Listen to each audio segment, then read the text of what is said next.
तो जय जोहार संगवारी हो, स्वागत है आपके अपने YouTube चैनल डर के मोहल्ला में। इस वीडियो में टोटल 2 स्टोरी सुनाने वाला हूं दोस्तों। पहला रायगढ़ की और दूसरा महासमुंद की। तो बिना समय गंवाए वीडियो को शुरू करते हैं। आज की जो कहानी है वो छत्तीसगढ़ के रायगढ़ से जुड़ी हुई है और ये करीब 8 से 9 साल पुरानी घटना है और इस घटना के सारे पात्र वास्तविक हैं। नाम और कुछ डिटेल्स बदल दी गई है। तो कहानी शुरू होती है रायगढ़ के चक्रधर नगर इलाके से, जहां रहते थे एक सरकारी कर्मचारी। नाम बदलकर मान लेते हैं अमित मिश्रा, उनकी पत्नी सरिता मिश्रा और 2 बेटियां। बड़ी बेटी नेहा जिसकी उम्र 24 वर्ष थी और छोटी बेटी तनु जो 19 साल की थी। सब कुछ बिल्कुल नॉर्मल चल रहा था। नेहा कॉलेज जाती थी, पढ़ाई में ठीक शांत स्वभाव की लड़की थी, लेकिन अचानक से करीब 3-4 महीने पहले उसकी तबीयत बिगड़नी शुरू हुई। पहले हल्का बुखार था, फिर कमजोरी, फिर चलते चलते गिर जाना, कभी अचानक चिल्लाना, रात को चीख कर उठ जाना। सबसे अजीब बात, सारे मेडिकल टेस्ट नॉर्मल, डॉक्टर बोले बॉडी में कोई प्रॉब्लम नहीं है, लेकिन घर वालों को पता था कुछ तो गड़बड़ है। नेहा का वजन कम होता जा रहा था, उसकी आंखें कभी कभी लाल हो जाती, कभी बिना बात के हंसती, कभी गुस्से में चीजें फेंक देती। अमित मिश्रा परेशान थे। एक दिन उनके जानने वाले बोले, रायगढ़ से थोड़ा बाहर तमनार रोड की तरफ एक साधक हैं, एक बार दिखा लो। अमित पहले मना करते हैं, मैं इन चीज़ों में विश्वास नहीं करता, लेकिन जब कोई रास्ता नहीं बचता इंसान हर दरवाज़ा खटखटाता है। 2 दिन बाद वो बाबा से मिले। बाबा ने फ़ोटो देखी, आंखें बंद की और बोले, बीमारी नहीं है, लड़की पर नज़र है, कोई साधना की गई है। अमित का गला सूख गया। क्या मतलब? घर आना पड़ेगा। 2 दिन बाद बाबा घर पहुंचे। जैसे ही सीढ़ियां चढ़ने लगे, अचानक ऊपर कमरे के पास से तेज ठंडी हवा चली, जबकि घर के सारे दरवाजे बंद थे। बाबा रुक गए। ऊपर ही है। कमरे में नेहा पलंग पर लेटी थी। बाबा बोले, बेटी नाम क्या है? नेहा। 3 महीने पहले कहाँ गई थी? अचानक आवाज बदल गई। आप कौन होते हैं पूछने वाली? घर में सन्नाटा छा जाता है, क्योंकि हमेशा से शांति से और हंसते खेलते हुए वो सभी से बातें करती, लेकिन आज अचानक से इस तरह का बोलने का अंदाज सभी को डरा कर रख देता है। घर में सन्नाटा, आवाज भारी खुरदुरी, नेहा जैसी नहीं। अमित डर गए, ये मेरी बेटी नहीं बोल रही है बोल के। बाबा ने मंत्र पढ़ा, पानी छींटा। नेहा जोर से चीखी, मत छूना मुझे, और धड़ाम से गिर गई। कुछ देर बाद फिर उठी, इस बार सीधे अमित को देखकर बोली, अमित मिश्रा, मुझे पहचानते हो? अमित कांप गए। कौन हो तुम? मैं कविता। अमित के पैरों तले जमीन खिसक गई।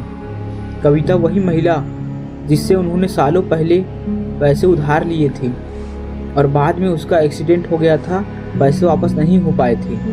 फिर आवाज़ आती है, मेरे पैसे लौटाओ वरना बेटी को परेशान करना नहीं छोड़ूंगी। सरिता रोने लगी। अमित टूट गए। हाँ, मुझसे गलती हुई थी। बाबा बोले, कल सुबह उसके परिवार को पैसे लौटा दो। अगले दिन पैसे पहुंचा दिए गए। नेहा थोड़ी शांत हो गई। सबको लगा मामला खत्म, लेकिन असली कहानी अब शुरू हुई।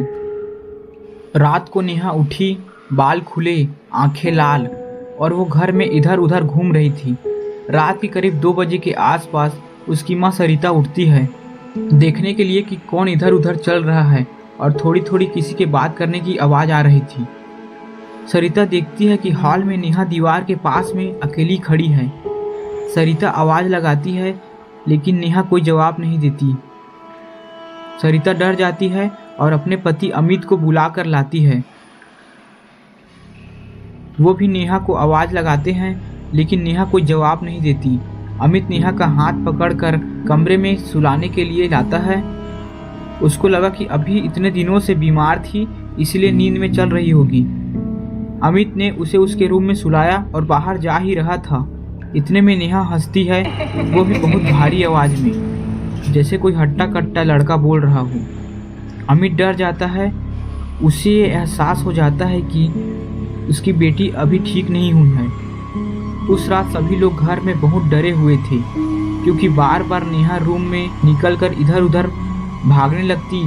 कैसे भी करके सभी लोग रात काटते हैं और सुबह होते ही अमित फिर से उसी बाबा के पास जाता है और बताता है कि उसकी बेटी ठीक नहीं हुई है, बल्कि अब तो वो किसी हट्टे कट्टे लड़के की आवाज़ में भी हंसती है। अमित बाबा को लेकर घर पहुंचते हैं और नेहा से पूछते हैं, कौन हो तुम?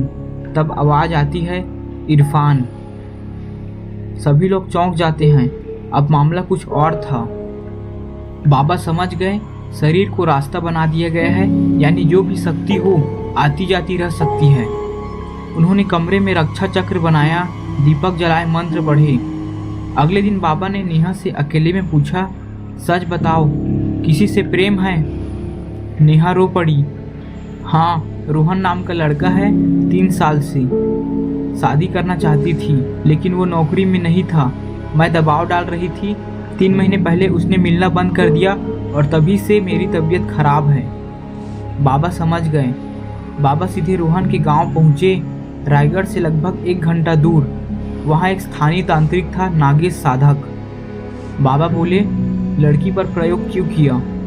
नागेश बोला, लड़का परेशान था, लड़की शादी के लिए दबाव डाल रही थी, बस उसे शांत करना था। बाबा गुस्से में बोलते हैं, तुमने उसकी जान जोखिम में डाल दी। आखिरकार वो कथित साधना हटाई गई। दोनों परिवार बैठे। अमित बोले, अगर बच्चे एक दूसरे से प्यार करते हैं तो मैं तैयार हूँ, जान से बढ़कर कुछ नहीं है। रोहन के पिता भी मान गए। कुछ महीनों बाद रिश्ता तय हुआ। धीरे धीरे नेहा की तबीयत सुधरने लगी। और दोस्तों, इस कहानी से एक बात समझ आती है, कई बार हम बात छुपाते हैं, डरते हैं, टालते रहते हैं और हालात बिगड़ जाते हैं। सच बोलना, सही समय पर बात करना सबसे बड़ा समाधान होता है। तो ये पहला स्टोरी यहीं ख़त्म होता है। दोस्तों, आपको स्टोरी कैसे लगी कमेंट में ज़रूर बताएं और आप कहाँ से देख रहे हो ये भी कमेंट में ज़रूर लिखना। तो दूसरी स्टोरी शुरू करते हैं। आज की जो सेकेंड स्टोरी है वो छत्तीसगढ़ के महासमुंद की है, जो कि काफ़ी पुरानी स्टोरी है। अगर आपके घर में भी कोई बच्चा है जो मना करने पर और जिद करता है, डरावनी चीज़ों में ज़रूरत से ज़्यादा दिलचस्पी लेता है, तो ये कहानी उसके लिए है। स्टोरी सुनाने से पहले रिक्वेस्ट है, भले ही आप इस वीडियो को लाइक और चैनल को सब्सक्राइब नहीं करते, लेकिन आप कहां से इस वीडियो को देख रहे हो ये कमेंट में जरूर लिखिएगा, ताकि मुझे पता चल सके यूट्यूब मेरे वीडियो को कहां तक भेज रहा है। सबसे पहले स्टोरी के किरदारों के बारे में जान लेते हैं। महासमुंद में रहने वाले राजेश वर्मा जी के परिवार में 6 सदस्य हैं। राजेश वर्मा और उनकी पत्नी ललिता वर्मा, उनके 2 बच्चे हैं, विवान और वैभव, और उनके माता पिता यानी कि विवान और वैभव के दादा दादी। ये पूरी स्टोरी विवान की है। विवान की उम्र लगभग 15 वर्ष है, जो क्लास 10th में पढ़ाई कर रहा है। छोटा भाई वैभव, जिसकी उम्र 7 साल है। विवान की 3 आदतें थी, रात भर हॉरर मूवी देखना, छोटे भाई को डराना, भूत प्रेत पर मजाक उड़ाना। माँ कई बार समझाती, विवान ये सब मत देखा कर, डर मन में बैठ गया तो निकलती नहीं। विवान हंसते हुए कहता है, माँ प्लीज, महासमुंद में भूत प्रेत होते तो सबको दिखते। महासमुंद से थोड़ी दूरी पर उनका पैतृक गांव था, जहां विवान के दादा दादी खेती करते थे, लेकिन अब गांव के ही किसी जानने वाले को अभी खेत की देखरेख के लिए सौंप दिए हैं। जितना भी अनाज होता है उसको विवान के दादाजी और जो खेत की देखरेख कर रहा है उसमें आधा आधा बंटवारा होता है। तो उनका जो खेत है वो गांव के ही शमशान घाट के पास में है। तो विवान के दादाजी खेत को देखने के लिए जा रहे होते हैं। इतने में ही विवान भी जिद करने लगता है कि उसे भी खेत देखने जाना है। विवान के दादाजी उसे समझाते हैं कि वहाँ शमशान घाट है और आने जाने में रात भी हो सकती है, तुम अभी छोटे हो इसलिए मत जाओ। जैसे विवान शमशान घाट के बारे में सुनता है कि खेत के पास में ही है, वो और जिद करने लगता है, क्योंकि हॉरर स्टोरी सुनना और हॉरर जगह खासकर शमशान घाट में जाने का बहुत मन था। वो पहले कभी भी शमशान घाट को पास से नहीं देखा था। विवान के दादाजी थक हार कर आखिरकार उसे भी साथ में ले चलते हैं। खेत से आते वक्त काफ़ी टाइम हो गया था, सूर्य डूब चुका था। लेकिन एक बात विवान के दादाजी को नहीं पता थी कि उसी दिन गांव में किसी का स्वर्गवास हो गया था। खेत से आते वक्त चिता जल रही थी। विवान के दादाजी इसे देखकर थोड़ा डर जाते हैं और विवान को कहते हैं, इधर मत देखो। लेकिन पता है ना, बच्चों को जिस चीज़ के लिए मना किया जाता है वो वही करते हैं। विवान बार बार उसी तरफ देखे जा रहा था। दादाजी से पूछ रहा था, दादाजी वो क्या जल रहा है, क्या कोई मर गया है? जब आए थे तब तो कुछ नहीं था। दादाजी उसे बार बार चुप रहने के लिए कहते हैं, उधर देखने से मना करते हैं, लेकिन विवान बार बार पलट पलट कर देखे जा रहा था। वो लोग शमशान से थोड़ा दूर घर की तरफ आ रहे थे। इतने में विवान को रोड के उस पार खेत के ऊपर में कोई काला सा जैसा कुछ दिख रहा था। उसने इग्नोर किया। उसको लगा गांव के ही कोई होंगे जो अपना पेट खाली करने आए होंगे। थोड़ा आगे पहुंचने पर फिर वही साया, लेकिन इस बार थोड़ा क्लियर दिख रहा था।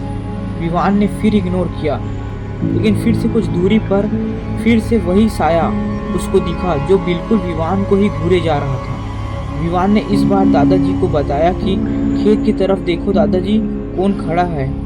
दादाजी देखते हैं, वहाँ कोई नहीं खड़ा था। दादाजी को लग रहा था विवान उस चीता को देखकर शायद डर गया है। दोनों के दोनों घर पहुँचते हैं। दादाजी विवान को कहते हैं, पैर हाथ धो लो बेटा। विवान, हाँ दादाजी, बस धोने जा रहा हूँ बोलकर विवान पैर हाथ नहीं धोता, क्योंकि उसे अचानक बहुत ठंड लगने लगा था। खाना खाकर सभी सोने चले जाते हैं। रात के करीब 1:30 बजे विवान को बहुत तेज बुखार हो जाता है। सुबह डॉक्टर के पास लेके जाते हैं विवान को। डॉक्टर सुई लगाता है और गोली दवाई दे देते हैं। 2 दिन बाद विवान ठीक हो जाता है, लेकिन अब वो एकदम शांत रहने लग गया। विवान जैसा शरारती बच्चा अचानक से एकदम बदल जाना, सभी लोग हैरान थे, लेकिन सभी को लगा अभी अभी बहुत तेज बुखार था, शायद इसीलिए अभी शांत है। अगले दिन विवान के कमरे से आवाज़ आ रही थी। वो किसी से बात कर रहा था। उसकी माँ दरवाज़ा खोलती है और विवान से पूछती है, किससे बात कर रहे थे? विवान कहता है, दादाजी जैसा एक और दादा हैं, उनसे। विवान की माँ डर जाती है और घर में सभी को बताती है। पापा भी विवान को 2 से 3 बार किसी से बात करते सुन चुके थे, लेकिन उनको लग रहा था वो मस्ती कर रहा होगा, उनको डराने के लिए। सभी लोग विवान के दादा दादी, मम्मी पापा सब विवान से पूछते हैं, सच सच बताओ, तुम मजाक कर रहे हो ना हमें डराने के लिए? विवान कहता है, नहीं, वो सच में मुझसे मिलने आते हैं और मुझसे बातें करते हैं, और उन्होंने तो अपना नाम भी बताया है। विवान के दादाजी उससे नाम पूछते हैं। विवान कहता है, अशोक। सभी चौंक जाते हैं, क्योंकि विवान उसी आदमी का नाम ले रहा था तो अभी अभी 8 दिन पहले ही गुजरा है, और विवान उनके बारे में बिल्कुल नहीं जानता। यहाँ तक कि विवान के दादा दादी, मम्मी पापा भी जो आदमी गुजरा था उसको अच्छे से नहीं जानते थे। यानी कि विवान जो कह रहा था कि वो अशोक नाम के आदमी के साथ बात करता है, वो सच थी। विवान की पूरी फैमिली उसी दिन वापस अपने नए घर चले गए। वहाँ पूजा पाठ करवाई।